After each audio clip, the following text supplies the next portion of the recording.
Magandang araw! Kumusta kayong lahat? Welcome po sa ating mini vlog. Guys, ito yung lunch namin. Asparagus, itlog, boiled potatoes, tapos sausage. At meron din ako nitong master kimchi. Amen!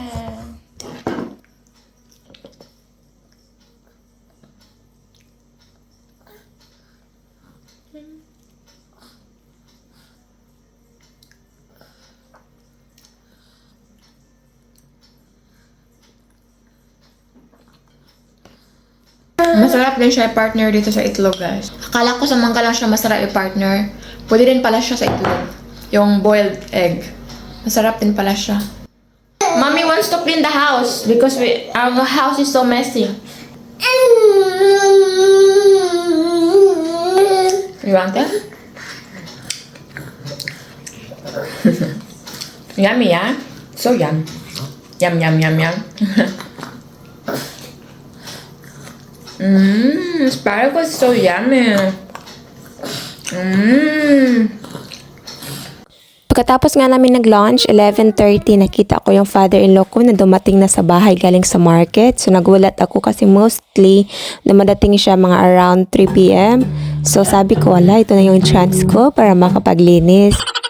Pero hindi niya agad ginawa si Adolphus kasi siguro napagod siya kasi agang-aga siya missing kanina. At ito nga, yung mga damit na doon naka-display sa labas ay akin siyang nilagay dito sa loob ng aming cabinet. At itong drawer na to ay akin din itong lilinisin at akin din aalisin itong mga pictures or albums. So ito pala si Linas, guys. That is so cute! First to fourth grade siya. Dito first grade pa siya dito. Napaka-cute at napakarami ng hair niya. Kaya nga lang nawala kasi na-stress ang first son.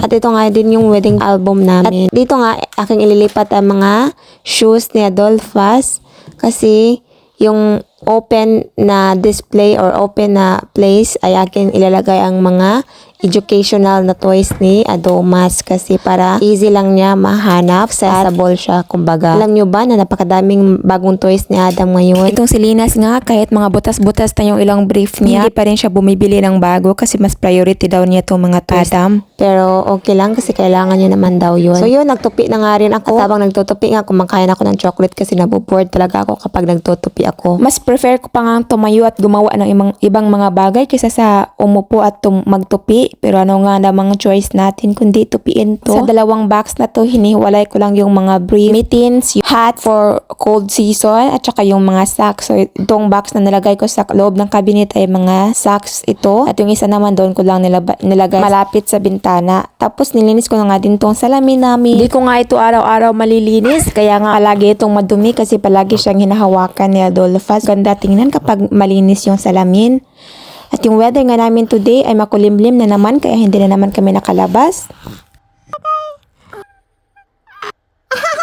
Dito nga sa taas ng bahay namin ay hindi pa ito natapos, guys. So sa ngayon ay ginagawa ito ni Linas course or obstacle para kay Adomas kasi kailangan niya nung mga ganito sa loob ng bahay. At dito nga ay kanya lang na-range yung mga blocks tapos nilalagay lang niya ng ibang mga bagay. Natutuwa nga ako nung nakita ko ito. Ito nga ay ginagawa ni Adomas before siya matulog. So para siyang napapagod at matulog nga siya ng mahimbing. At ito palang second floor, guys. Gagawin namin tong aming lugar in the future kapag mayroon na kaming pera. Kumbaga dito kami maninirahan sa second floor.